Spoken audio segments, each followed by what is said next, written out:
Auntie Podcast episode 10 starring Joseline. I stopped reviewing the show because it got boring for me. I don't know if they're going to get a second season. I believe this is the end of the first season, but going forward, I will only review it if there are guests like this that I'm really interested in and I think it'll be a good show. So y'all see Carlissa got this hat to the back on, talking about she got her sneaks on and she came to defend Tia, and Tia need to say what she got to say to Tony. Apparently, Tia heard that Tony was saying she was broke and begging the boss, which is Rick Ross. Knowing Tokyo Tony, she probably did say Tia was a broke bitch, but like she said, she didn't know her at the time. So they get to talking about Joseline before they bring her out, and Carlissa was just like, I'm not a really big fan. But nonetheless, Joseline came in with really good energy, very sweet, bought the ladies flowers and gifts, and she was like, she don't like how Joseline had told Gaia not to talk about her religion on the show. But what Joseline said was right. This is a sensual strip club show, and you want to talk about religion. The two don't mix. So Joseline sits down and asks them off the rip, which one of y'all ate cat here? So Tia says she didn't. But the way Tia be looking at these guests, the way she was looking at Joseline, the way she was looking at Natalie, I don't know.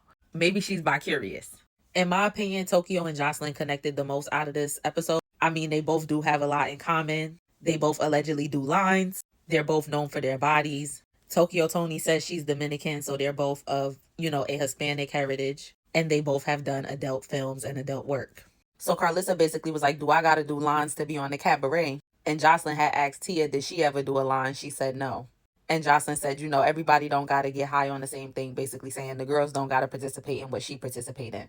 So most people who follow Joseline know this, but she basically told them that she was born in Puerto Rico, raised in Fort Lauderdale, and that Chanelica Betancourt was a name on a fake ID that she got because she started stripping at 17, and that was the name on the ID, but her real name is Joseline Hernandez.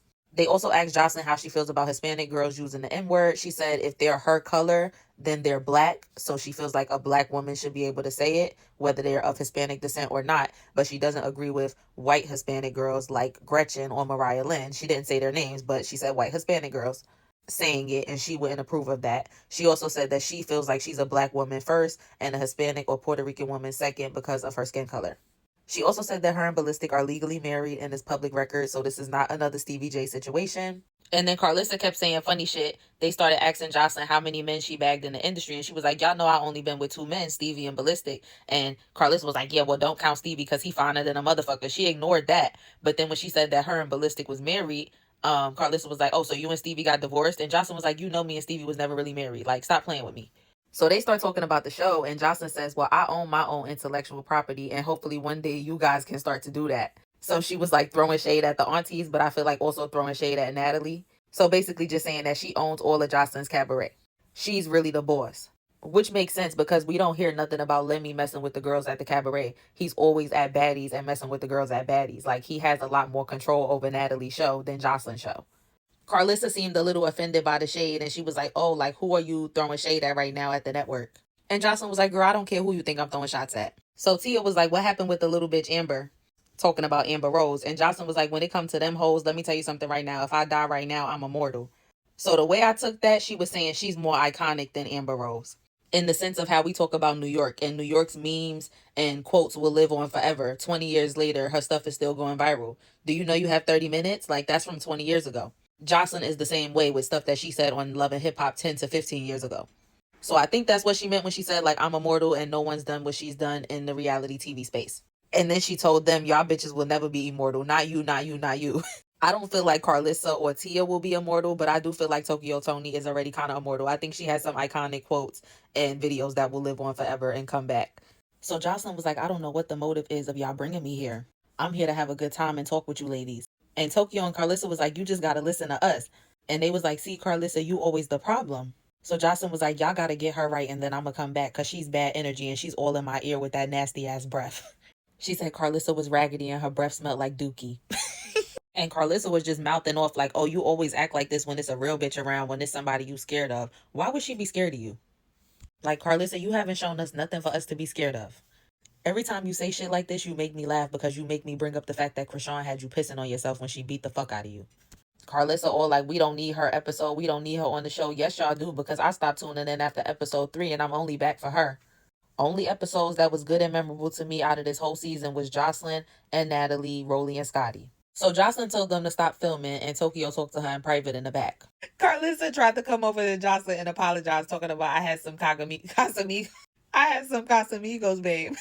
Joseline said, "Get this lady away from me." So it says in order for the show to continue, Carlissa is asked to withdraw for the remainder of the episode. So she got kicked off her own damn show. But you see how they had Carlissa just sitting off to the side. Jocelyn was like, so y'all just gonna have her sitting in my face with that bad energy. Like she wanted Carlissa to be off the set completely or to go downstairs and be out of her face while she continued filming with Tokyo and Tia. So Carlissa was like telling the production, well, if I go downstairs, I'm leaving. And Tokyo was like, bye. But Jocelyn just agreed to come sit down and left Carlissa sitting to the side. And then Tokyo is so jealous of Black China. That's one thing about her that always annoys me and sends me. Jocelyn was basically giving China her flowers, saying to Tokyo, outside of me and your daughter, nobody really did shit on Zeus. Like at the beginning.